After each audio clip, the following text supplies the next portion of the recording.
नमस्कार दोस्तों, मैं Harish Verma from Pragyan capital investment private limited से। जैसा कि आपको पता है, मैं हमेशा की तरह आपको कुछ स्टॉक्स के बारे में बताता रहता हूं कि कौन सी कंपनी मार्केट में सही है, कौन सी नहीं है, जो कि मैं पूरी मैनेजमेंट्स की डिस्कशंस करता हूं। तो एक चीज मैं आपको सिर्फ एक चीज यहाँ पे बताना चाहता हूँ कि आप मार्केट में कोई भी स्टॉक्स खरीदिए। देखिए, कोई भी कंपनी आप अगर मार्केट कोई लेते हैं, एक मैं इन्वेस्टमेंट कर रहा हूँ, तो मेरे को सबसे ज्यादा जरूरी होती है कि वो कंपनी सबसे पहले अपने कस्टमर्स के लिए कितनी लॉयल है। उसका मतलब ये है कि जो कस्टमर है, कस्टमर इज अ गॉड। और अगर आप गॉड को तंग करोगे तो आज नहीं तो कल आप नुकसान में जाने वाले, ये आपको जरूरी है। क्योंकि एक कंपनी जो आपके कस्टमर्स को ही नहीं संभाल पा रही है, अगर उनको कस्टमर्स को ही दुखी कर रही है, तो वो कंपनी कुछ शॉर्ट टाइम्स के लिए हो सकता है कि अपनी कंपनी प्रॉफिट दिखा दे, बट उसका जो ओवरऑल रहेगा वो आज नहीं तो कल उसकी बर्बादी का पूरा ही कारण रहेगा।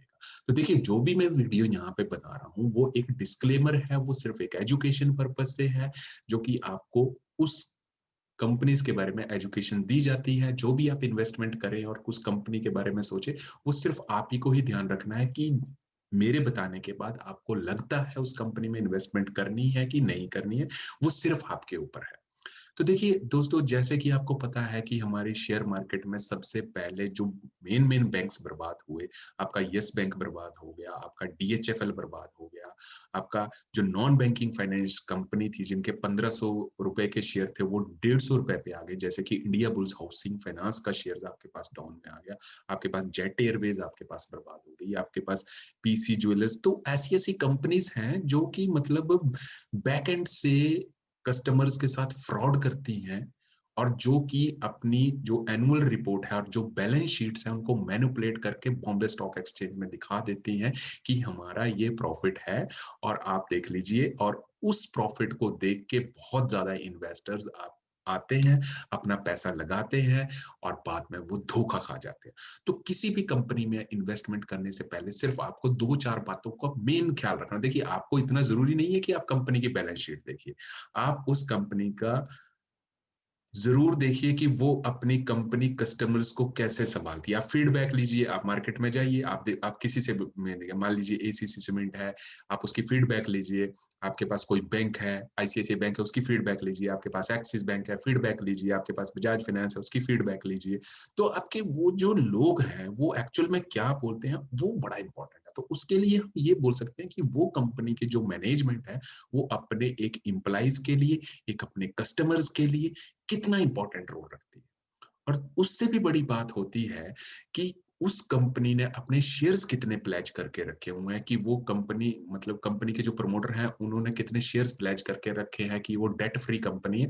तो ये सबसे बड़े जानना जरूरी है। तो देखिए, अगर मैं एक इन्वेस्टर हूं तो मैं यही देखूंगा कि कंपनी की बैलेंस शीट अच्छी होनी चाहिए, प्रमोटर्स के पास कोई डेट नहीं होना चाहिए, उसने कोई शेयर्स प्लेज नहीं करके रखे हुए हैं। तो ये एक बैलेंस शीट का पार्ट है जो हम लोगों को दिखाया जाता है, बट बैक एंड से क्या होता है किसी को पता नहीं होता है। अब डीएचएफएल देखिए, एक हाउसिंग फाइनेंस की इतनी बड़ी कंपनी, जो कि आज कपिल वाधवान और धीरज वाधवान जी जो कि आज जेल के अंदर है, ईडी के अंदर है, उन कंपनीज ने इतना मेन फ्रॉड किया लोगों के साथ। आपने हाईली कॉर्पोरेट्स लोन्स बांट दिए लोगों को, सॉरी लोगों को नहीं, हाईली कॉर्पोरेट्स और कॉर्पोरेट्स के बीच में गेम चलती रही। डीएचएफएल ने यस बैंक को दिया, यस बैंक ने कुछ डीएचएफएल को दिया, तो ये आरबीआई से पैसा लेते रहे और एक दूसरे में आपको बांटते रहे। तो बाद में सेंट्रल गवर्नमेंट को आना पड़ा कि ये तो बहुत ज्यादा फ्रॉड हो गया, हमारे पास करोड़ों रुपए का नुकसान हो गया, डीएचएफएल में 1 लाख करोड़ का नुकसान हो गया, ये हो गया। तो ये कंपनी चीजें क्यों करती हैं? तो ये कंपनी जो है, ये हाईली मैनेजमेंट्स पे ऐसी ऐसी चीजें करती हैं। तो आपको इस चीजों से कैसे दूर रहना, वो हम बात करेंगे। देखिए, कोई टाइम था यस बैंक को ये बोला जाता था कि ये नेक्स्ट एचडीएफसी बैंक है। देखिए, बहुत बुरी तरह पिटा। सेंट्रल गवर्नमेंट ने उसको अंडर ले लिया, 11-12 रुपए के ऊपर स्टॉक ट्रेड कर रहा है। तो एक तो उसके इंप्लाइज आपके पास बेरोजगार हो गए, आपके जो स्टॉक होल्डर थे, जो इन्वेस्टर्स थे, वो धोखा खा गए। तो देखिए, अब यहाँ पे एक चीज होती है कि इतना लोन फ्रॉड करने के बाद उन लोगों के ऊपर इतना ज्यादा, चलो सरकार ने सिकंजा कसा, बट वो आज भी एक अपने बड़े बड़े वकीलों के साथ आ जाते हैं कि ऐसा ऐसा है, उनको पैसा देके वो बच जाते हैं। बट मैं एक बात करूंगा कि अगर किसी आदमी ने एक पर्सनल लोन या कार लोन ले रखा है या कोई नो कॉस्ट ईएमआई का कार्ड बना लिया है, तो अगर बाउंस हो जाता है तो कंपनीज और बैंक्स इतनी पेनल्टी लेते हैं, इतनी पेनल्टी लेते हैं कि वो उस कस्टमर्स की पूरी कमाई खत्म हो जाती है। पास। तो देखिए यहाँ पे बैंक्स को पता है कि हम सिर्फ लड़ सकते हैं, हम किसी से पैसा निकाल सकते हैं, तो वो एक कस्टमर से निकाल सकते हैं, चाहे उसको जितना मर्जी हरास कर लें आप। बट एक जो हाईली कॉर्पोरेट होगा उसको कोई नहीं पूछेगा, क्योंकि उनके पास वकील हैं, उनके पास इनकम टैक्स के वकील हैं जो केसेस लड़ते हैं, तो उनको कुछ नहीं होता। आम आदमी बहुत परेशान होता है। तो इस बात का ध्यान रखना है कि आप जिस कंपनी में पैसा फंसा रहे हैं वो क्या कंपनी इन्वेस्टर्स के लिए या आपके पास जो उसके कस्टमर्स हैं उनका कितना ध्यान रखती है और उनके एम्प्लॉइज का कितना ध्यान रखती है। और उस कंपनी के जो डायरेक्टर्स हैं, प्रमोटर्स हैं, वो एक्चुअल में सैलरी क्या ले रहे हैं। देखिए कोई भी एक डायरेक्टर होगा तो वो यही सोचेगा कि यार मैंने अपनी कंपनी चलानी है, मैं कम से कम अपनी सैलरी कम करूं, मैं अपने डायरेक्टर्स की सैलरी कम करूं, और बोर्ड मीटिंग्स अटेंड करने के लिए आप क्या कमीशन लेते हैं, क्या सैलरीज लेते हैं, वो भी एक इंपॉर्टेंट मैटर रखता है। क्योंकि वो अगर मेरी एक कंपनी है, अगर मेरी इंटेंशन गलत है कि जी नहीं, ये मैं अपनी सैलरीज निकाल रहा हूँ लोगों के पैसों से, ठीक है, लो इन्वेस्टर्स के पैसे से, और मेरी सैलरी में 20-20% इंक्रीमेंट है, तो मैं क्या सोचूंगा कि यार ये कंपनी का डायरेक्टर इतनी सैलरीज ले रहा है और बाहर लोगों को तंग कर रहा है, तो ये कंपनी से तो मतलब दो कौड़ी की कंपनी नहीं है वो। तो मेरा तो यही रहेगा उसका कंसर्न। और वो अब एक कंपनी प्रॉपरली गवर्नमेंट को कितना इनकम टैक्स दे रही है, उसके कितने केसेस चले हुए हैं, तो ये भी जानना बहुत ज्यादा जरूरी है। तो इन्वेस्टर्स को सिर्फ यही नहीं सोचना है कि कंपनी की बैलेंस शीट ही अच्छी है, उसका शेयर होल्डिंग पैटर्न कितना है, कोई प्लेज प्रमोटर होल्डिंग नहीं है। उसको मार्केट से भी एक फीडबैक लेना बहुत ज्यादा जरूरी है कि वो कंपनी एक्चुअल में कर क्या रही है। तो ये ऐसी ऐसी चीजें हैं जो आपको ध्यान रखनी है। तो मैंने जैसे कि वीडियो में के स्टार्टिंग में बता दिया कि ये जो मतलब जो मैं आपको चीजें बता रहा हूँ वो सिर्फ एक डिस्क्लेमर है, सिर्फ एजुकेशन पर्पस है। आपका अपना पैसा है, और आपका अपना पैसा है तो आपको सोच समझ के ही वो चीजें आपको मार्केट में पैसा लगाना है कि नहीं लगाना है, वो आपके ऊपर जिम्मेवार है। हम किसी कंपनी की बुराई नहीं कर रहे हैं, बट जो एक्चुअल में मार्केट में हो रहा है और जो हमारे पास जिसके टॉपिक्स के ऊपर हम बात करेंगे वो हो रहे हैं। तो देखिए अब मैं आज ये बात करूंगा कि आज हम एक शेयर के बारे में बात करेंगे कि उस कंपनी का जो शेयर्स है उसमें आज हमारे को क्या राइट टाइम है उस शेयर्स के ऊपर पैसा लगाने का कि नहीं लगाने का, और वो क्या कंपनी आपको अच्छे भाव पे मिल रही है, क्या वो कंपनी अपने कस्टमर्स का ध्यान रख रही है, क्या वो कंपनी अपने एम्प्लॉइज का ध्यान रख रही है, या वो कंपनीज के डायरेक्टर्स क्या सैलरी ले रहे हैं, और मेन इंपॉर्टेंट कि उस कंपनी के इनकम टैक्स के कितने केसेस चले हुए हैं। तो ये चीजें जब मैं एनालिसिस करूंगा XYZ कंपनीज की, तो वो उसके बाद ही ये चीजें डिसाइड होंगी। Balance sheet is another part, but main चीज जो मैंने आपको बताया कि कस्टमर्स का ध्यान रखना, और आप डायरेक्टर्स एज अ डायरेक्टर्स क्या सैलरी ले रहे हैं, और ऐसी ऐसी चीजें जो बेसिकली चीजें हैं जो कि हमको देखनी है। तो आज हम एक अच्छी कंपनी के बारे में बात करेंगे जिसका नाम है बजाज फाइनेंस। तो देखिए बजाज फाइनेंस एक ऐसी कंपनी है जिसके बारे में थोड़ी सी मैं आपको स्टार्टिंग में डिटेल बना दूं। 1987 में ये बॉम्बे स्टॉक एक्सचेंज में लिस्टेड हुई, और इस कंपनी ने बहुत ही ज्यादा अच्छी प्रोग्रेस करी। प्रोग्रेस मतलब 2008 के बाद इसका स्टॉक ने इतनी हवा मारी, आप 2020 तक की आज ये स्टॉक 5,000 तक गया, और 5,000 के बाद ये स्टॉक आपके पास 3200-3300 रुपए तक के बीच में आ गया। और इन्होंने उस टाइम में बिजनेस शुरू किया जब 2008 में लेमन ब्रदर्स का क्राइसिस हुआ था और मार्केट काफी ज्यादा नीचे गिर गई थी। तो जब मार्केट में कोई लोन नहीं देता था तो ये कंपनीज आए और इन्होंने कुछ ऐसी चीजें निकाली कि आइए हम आपको लोन देंगे, तो उस चीज का उनको काफी अच्छा फायदा हुआ, और लोगों ने काफी विश्वास किया क्योंकि ये लोन दे रहे थे। जब आपको कोई चीज नहीं दे रहे थे तो ये लोन दे रहे थे। तो ये कंपनी का स्टॉक्स आपके पास 2008 के बाद पहले ये स्टॉक 40-50, फिर 1,000, 500, 1,000, 2,000, 2,500, 3,000, 5,000 तक एकदम से प्रोग्रेस करी। और काफी अच्छा था जब कंपनी इतना अच्छा परफॉर्मेंस कर रही थी, तो लोगों को लगा, इन्वेस्टर्स को लगा, बाहर की FIIs आई और बहुत अच्छा इन्होंने काम करा। तो आज हम इसके बारे में बात करेंगे कि एक्चुअल में इनकी जो बैलेंस शीट है और ये किस हिसाब से काम करते हैं, तो उसके बारे में हम एक नजर डालेंगे, और बाद में हम एनालिसिस करेंगे कि एक कंपनी के साथ हमको एसोसिएट रहना है कि नहीं रहना एज ए इन्वेस्टर, जो कि मेरी थिंकिंग है। और बाकी जो डिस्क्लेमर का प्रोसेस है वो आपको वैसे ही फॉलो करना। चलिए इसके लिए मैं आपको थोड़ी सी स्क्रीन शेयर करके दिखाता हूँ कि एक्चुअल में इस कंपनी की बैलेंस शीट्स वगैरह क्या बोलती हैं और डायरेक्टर्स क्या बोलते हैं, उसके बारे में हम थोड़ी सी बात करेंगे। तो ये मैंने आपके साथ स्क्रीन शेयर करी, तो ये देखिए अब ये मैंने आपके पास स्क्रीन शेयर करी, तो मैं स्टॉक्स के बारे में बात करूंगा। देखिए ये मैंने बजाज फाइनेंस का लगाया है 1 मंथ का चार्ट। तो ये स्टॉक 277 रुपए में 2014 में 2000 सॉरी 14 में स्टॉक 362 रुपए का था और देखिए 5,000 तक ये स्टॉक्स आपके पास गया जाके। मैं आपको इसकी प्राइस यहाँ पे बताऊंगा। ये देखिए ये स्टॉक आपके पास 5,000 तक इसने शूट किया, फिर कोविड में ये नीचे गिरा, जिसकी वजह से अब जो 3200-3300 रुपए के ऊपर ट्रेड कर रहा है। तो हम ये देखेंगे कि स्टॉक्स की एक्चुअल में बैलेंस शीट्स क्या बोलती है और क्या है। तो देखिए एक छोटी सी हम इसके ऊपर नजर मारेंगे। इनका जो पूरा मार्केट कैप है, कंपनी का जो मार्केट कैप है टोटल, वो 1 लाख मतलब 2 लाख करोड़ रुपया है इनके पास, मतलब 2 लाख करोड़ रुपया इनके पास है। और इनके जो नंबर ऑफ शेयर्स हैं, मतलब 2 लाख इनका मार्केट कैपिटल है, मार्केट में इतना पैसा है इनके पास। तो नंबर ऑफ शेयर जो है वो 60 करोड़ है। तो यहाँ पे ये बात करूंगा कि अगर मार्केट, देखिए एक कंपनी क्या होती है कि जब उसके डायरेक्टर्स और प्रमोटर सबसे ज्यादा 50% से ज्यादा होल्डिंग कर लेते हैं और मार्केट में नंबर ऑफ शेयर जब कम होते हैं, तो वो स्टॉक्स की प्राइस अबव जाती है। और स्टॉक की प्राइस जो अबव जाती है और आपका जिसको बोलते हैं equity share capital, equity share capital की आज मैंने मार्केट में 1000 शेयर निकाले तो स्टॉक की प्राइस तभी बढ़ेगी जब वो अगले 5 साल कांस्टेंट रहेंगे। अगर वो स्टॉक, अगर मैं कुछ और एडिशन कर दूंगा, कुछ सब्सट्रैक्शन कर दूंगा, तो वो स्टॉक्स को इक्विटी शेयर कैपिटल हमेशा घटना चाहिए, तभी वो स्टॉक की प्राइस अबव जाएगी, या तो उसका इक्विटी शेयर कैपिटल कांस्टेंट रहना चाहिए, तब उस स्टॉक की प्राइस कंफर्म होगी। तो नंबर ऑफ शेयर्स इन्होंने 60 करोड़ निकाले, 60 करोड़ जब इन्होंने शेयर्स निकाल दिए तो मार्केट काफी कम शेयर निकाले और इन्होंने काफी अच्छा मेंटेन करा, तो जिसकी वजह से स्टॉक आपके पास काफी हाई है। तो इसका एक बार balance sheet, sorry balance sheets तो नहीं, मैं इसके बारे में बोलूंगा। प्रमोटर्स होल्डिंग देखिए 56.2% इनकी प्रमोटर होल्डिंग थे, जो भी इसके राहुल बजाज वगैरह जो बजाज एंड फैमिली है उनके पास 56%, जितने भी स्टॉक्स थे 60 करोड़ का 56% जो है इन्हीं के पास है। और बाकी जो एफ थी उनकी जो होल्डिंग है आपके पास देखिए 21.16% है, जो बाहर के इन्वेस्टर्स होते हैं उनकी होल्डिंग। पब्लिक के पास इतने शेयर्स हैं और डीआईस के उनके पास है। बट मेरे को यहाँ पे ये लगा कि देखो कंपनी ने कोई ऐसी चीज गिरवी नहीं रखी है जिसकी वजह से ये स्टॉक आपके पास गिरे।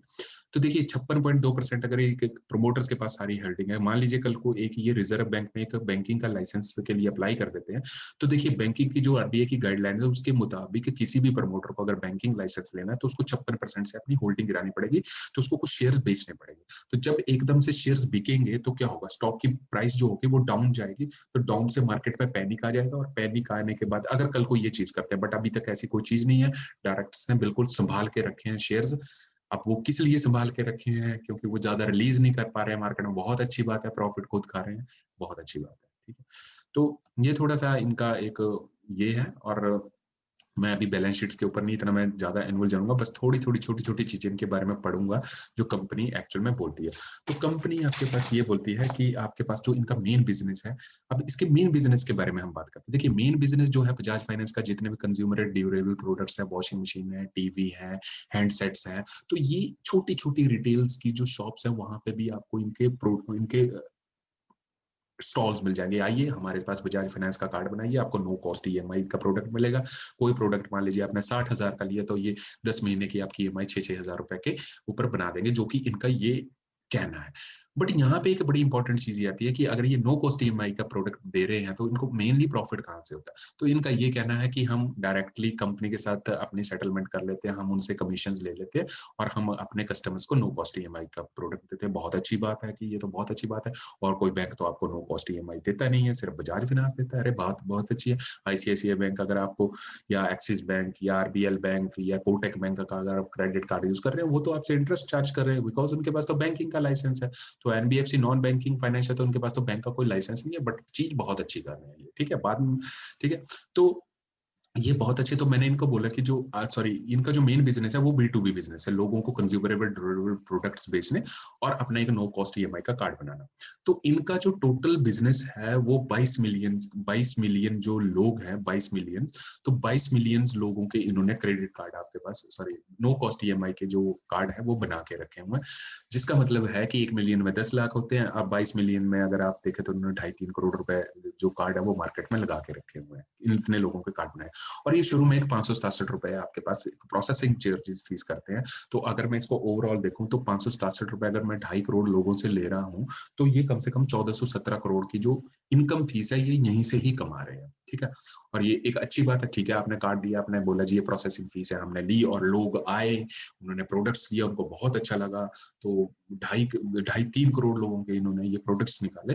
अच्छी बात है, बहुत अच्छी बात है। तो चलिए इसकी अगर अब हम यहाँ पे एक स्लाइड्स के बारे में छोटी छोटी बातें इनकी चेक करेंगे। तो इसकी जैसे मैं अगर 16 नंबर की स्लाइड में देता हूँ, तो जैसे कि मैंने आपको बता दिया कि ये सारा B2B बिजनेस है, अपने कंज्यूमरेबल ड्यूरेबल प्रोडक्ट्स आपके पास ये बेच रहे हैं।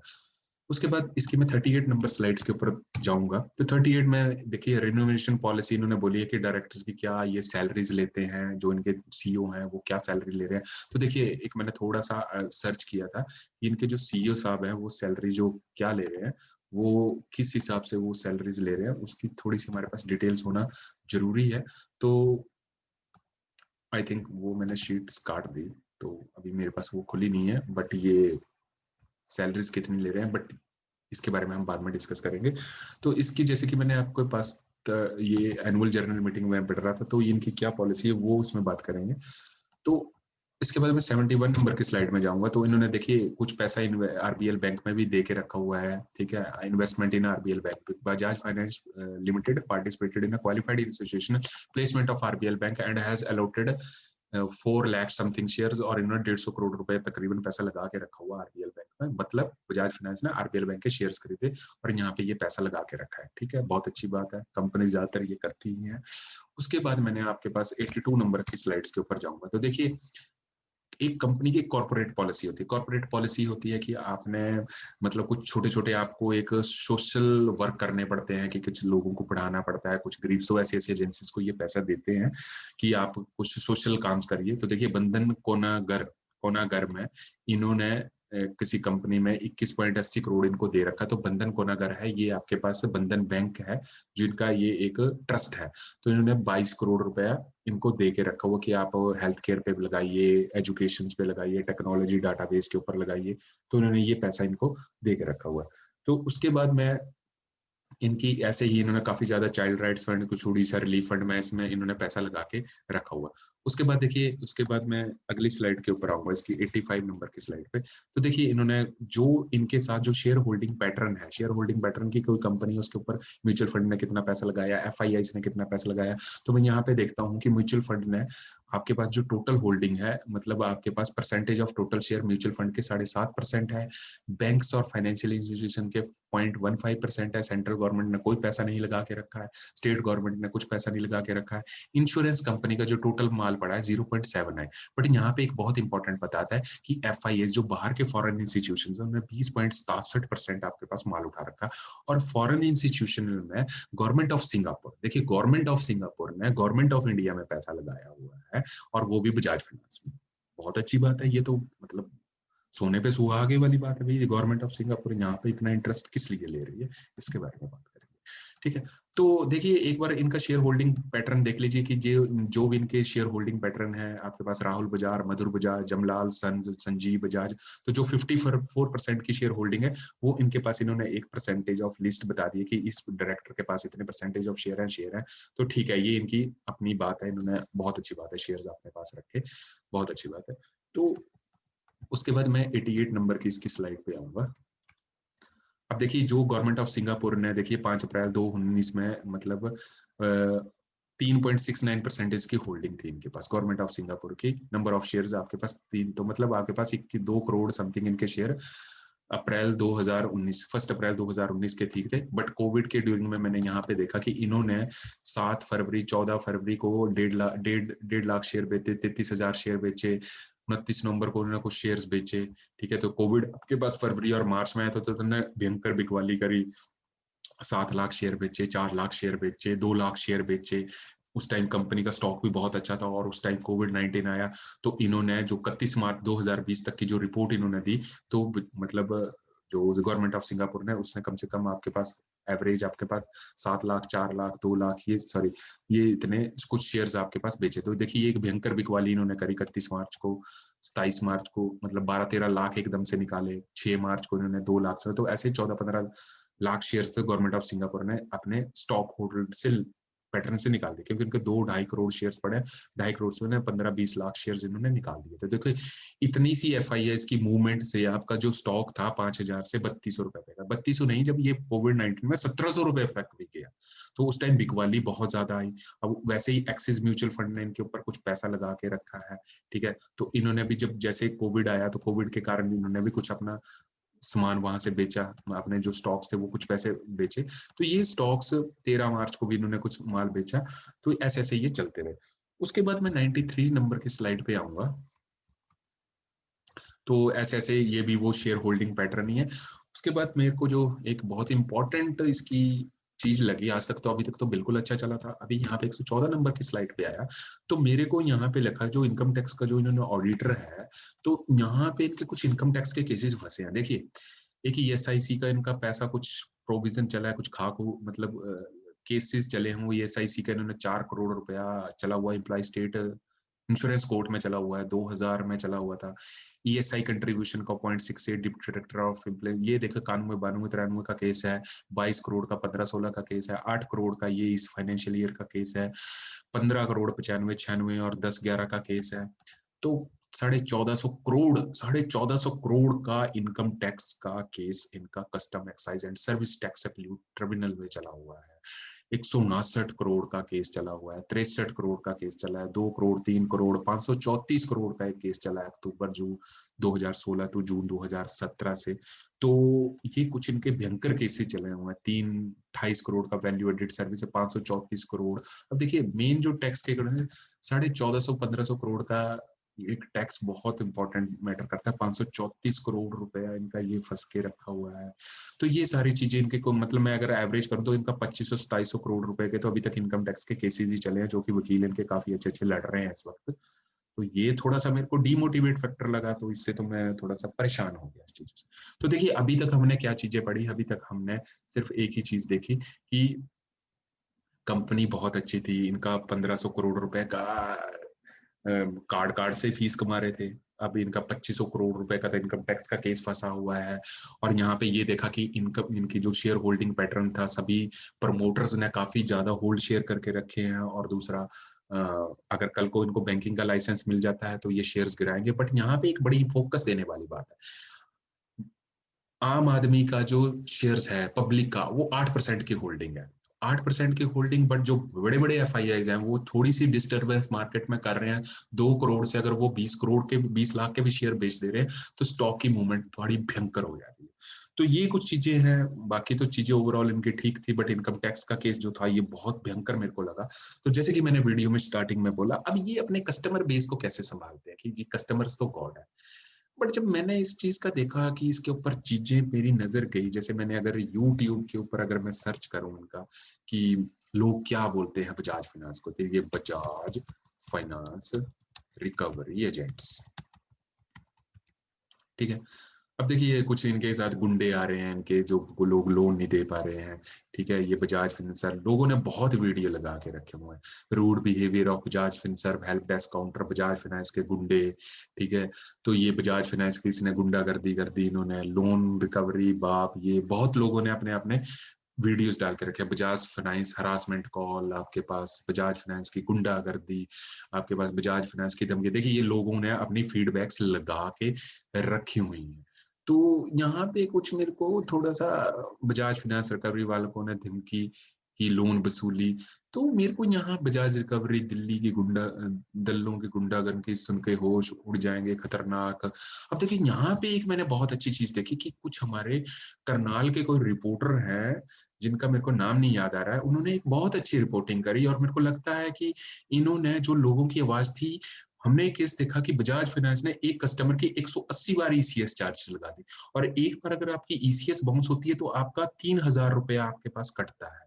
तो अगर 2.5 करोड़ लोग, सॉरी 2.5 करोड़ लोग अगर इनका कार्ड यूज कर रहे हैं, और उसमें से मान लीजिए 2 करोड़ लोगों की भी ECS बाउंस हो गई ना आपके पास, और 180 बार लगाना, एक तो ये हद है। कई लोगों ने बोला 18 बार लगाई, 180 बार लगाई, कई लोग गुंडागर्दी कर रहे हैं। तो ये लोग मतलब 2.5 करोड़, अगर 135 करोड़ की इंडिया पॉपुलेशन में, भाई साहब आपने 2.5 करोड़ लोगों को कार्ड बांट के रखे हैं, तो आपने ये क्या करके रखा है कि आप 180 बार ECS लगा देंगे। 180 बार ECS आपको ये अथॉरिटी कौन देता है? बजाज फाइनेंस को। देखिए एक एम्प्लॉइज अगर कोई बजाज फाइनेंस का मैनेजर है, उसके पास ये अथॉरिटी नहीं होती है। तो ये अथॉरिटी देने वाला कौन है?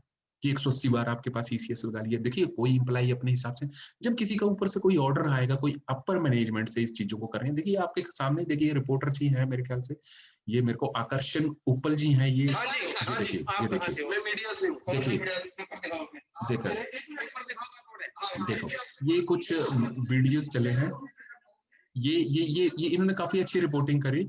तो इनका देख के, तो इनका देख के ये लगा हमारे को कि ये कस्टमर्स को अब कहीं ना कहीं परेशान करना शुरू कर दिए हैं।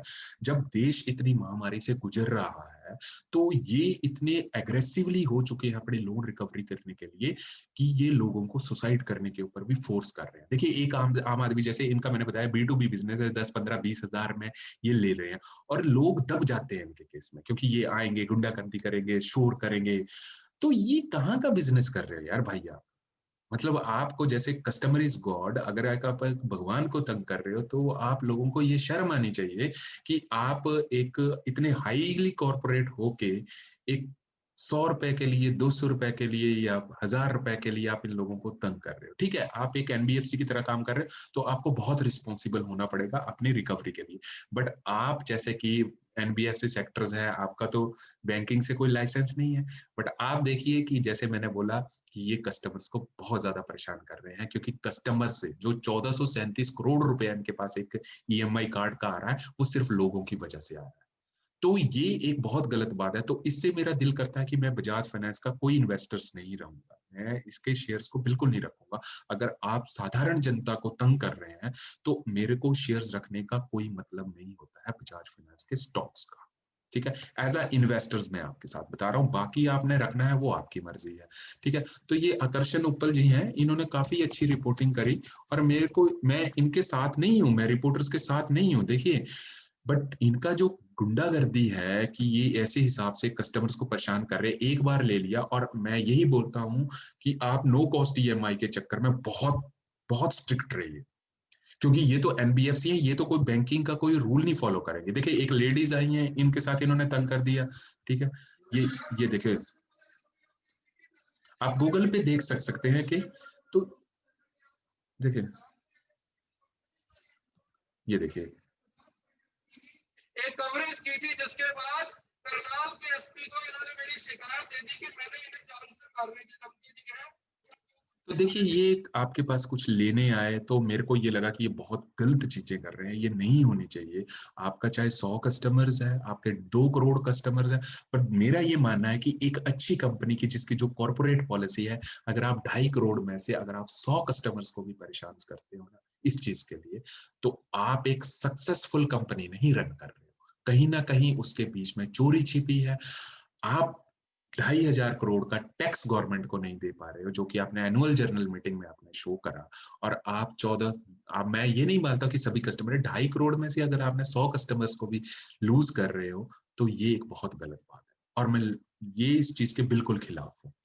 अब मैं इस चीज को आगे एस्केलेशन करूंगा, बट ये जरूर है कि जिस हिसाब से बैंक्स ने अपनी मोरेटोरियम की पॉलिसी को लगा के रखा 6 महीने के बाद, ये मतलब एक लोगों को जिस हिसाब से कर रहे हैं, अभी हमने जी न्यूज के ऊपर हमारे जो कॉरस्पॉन्डेंट आते हैं, जो स्टॉक्स मार्केट में बताते हैं, आपके पास संजीव जी, उन्होंने भी बताया कि इनकी ये छोटी छोटी मोबाइल वी की कंपनीज हैं। बट आपको सिर्फ इतना ध्यान रखना है कि एनबीएफसी सेक्टर्स में आपके 2 लाख करोड़ का आपके पास मार्केट कैप है, और 2 लाख करोड़ में से आपके पास 1500, तो आपके पास ये फीस आ रही है।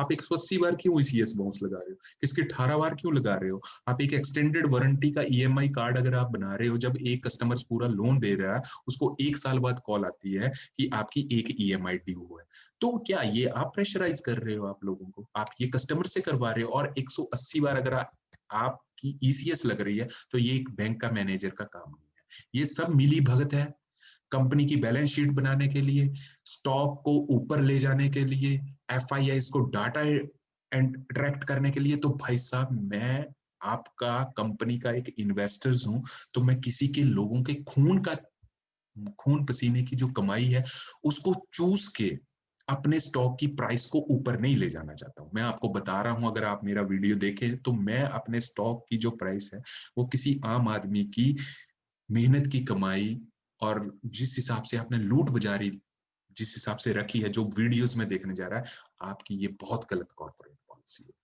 आपको ये चीज नहीं करनी चाहिए। तो मैं स्टॉक से तो ऑलरेडी एक हफ्ता पहले विजिट कर मैंने मेरे पास 150 स्टॉक्स थे, मैंने 150 स्टॉक्स तो एक हफ्ता पहले ही निकाल दिए कि मैं ऐसी कंपनी के साथ नहीं रहूंगा जो 2.5 करोड़ आपका सब्सक्राइबर बेस है बट आप उसमें 100 लोगों को भी परेशान करते हो।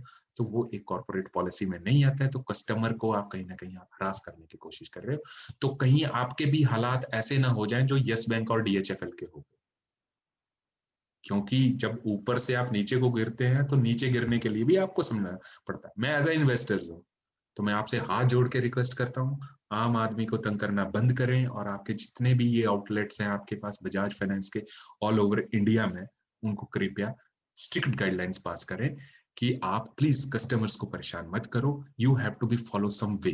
कस्टमर्स पैसा देता है बट आपका तरीका बहुत गलत है। धन्यवाद।